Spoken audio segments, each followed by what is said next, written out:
Well, Facebook, meantime, is also under scrutiny for the second day this week as lawmakers grill the company over its cryptocurrency project, Libra. Let's go straight to Washington now. Jessica Smith has the latest on yesterday's hearing and also the hearing to come today. Jess?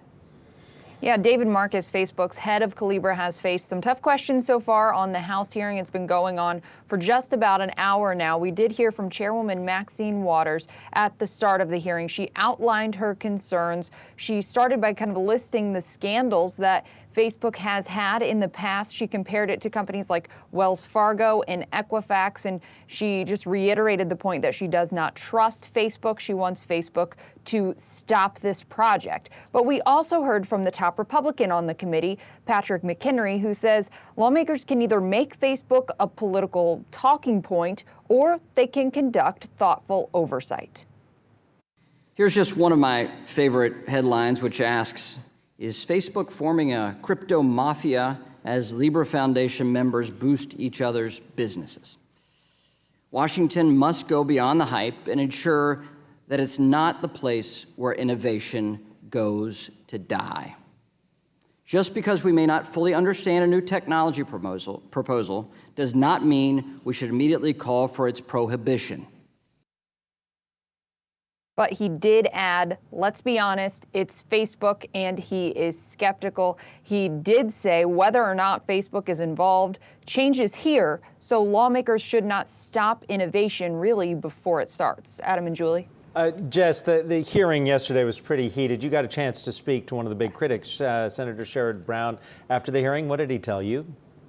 Well, in the hearing, he said Facebook is dangerous, and he just talked about how he couldn't trust the company. He kind of reiterated that when he talked to me, saying that nothing he heard from Facebook eased his concerns. He says Facebook is just not the company to do this. I asked him if Facebook should be broken up, and he said yes. He says the company has just become too powerful, and it has broken the public trust too many times. Take a listen. That's why people in this country went from loving the tech companies over the last many years until the last 4 or 5 years to being very suspicious, to the point of so many people now say break them up because they have too much market power. So the hearing on the House side is still going on right now. We do have some big lawmakers that still have to answer questions, like Congresswoman Alexandria Ocasio-Cortez. So we'll keep you updated on everything that comes out of this hearing as these questions continue. All right, thank you, Jess. Joining us now from Ireland is TechCrunch editor-at-large Josh Constine, who has written about Libra here and talks about some of the questions that we've gotten yesterday and we still have unanswered. Josh, what do you think is the biggest unanswered question about Libra? The biggest unanswered question is whether we're going to see a crypto Cambridge Analytica disaster. The Libra Association has said that it will not be vetting developers directly. And that means that if somebody scams you, there's no one to necessarily stop them. And while a US regulator could stop a wallet or exchange that scams users in America, this is going to be an international currency. And if the Libra platform doesn't vet developers the way that Facebook has started to much more stringently vet developers in the wake of Cambridge Analytica, we could see users not only get their data stolen, but their money. One of the arguments we heard yesterday about all of this and the fact that the Libra entity will be housed in Switzerland is that they are a step ahead of the United States and other countries with their regulations. Do their regulations deal with the issue you've just raised, and should we accept that statement at face value? We are entering into a Wild West territory. None of these governments have properly figured out how to regulate cryptocurrencies to the level of figuring out whether developer platforms should be regulated and by who. And so this is something that the US really does need to step up and say that we need firm rules. And I do take David Marcus from Facebook's point to heart that if the US does not step up here, other countries will, and we'll end up seeing these cryptocurrencies developed in other countries that are outside of our security apparatus. But that doesn't mean we should rush into things. And I specifically think that a stronger platform for vetting developers to prevent shady actors from being able to scam users must be a critical point before Libra launches. So Josh, you just mentioned about a crypto Cambridge Analytica crisis, which of course heavily impacted Facebook. So as you're watching these hearings, how much are you saying, look, this is really more about Facebook than it is about crypto becoming mainstream, given that Facebook has billions of users?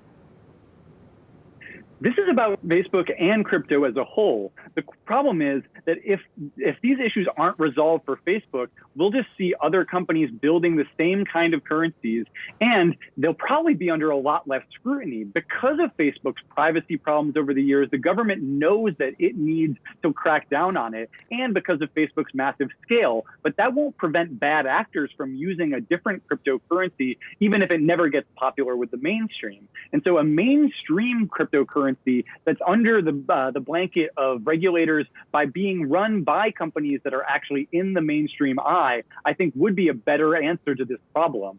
So this is a problem that's going to affect us no matter what. Blockchain technologies and cryptocurrencies are inevitable. And so it's better that we start with regulation here with a company that actually has something to lose than with developers that are completely outside of the control and have no profits to be stripped from them and don't already have FTC agreements in place. So how do you think this plays out, Josh? Because as you say in your piece, and other folks we've talked to have said they're actually fairly impressed with the questioning and the knowledge that the folks in Congress seem to have on this issue.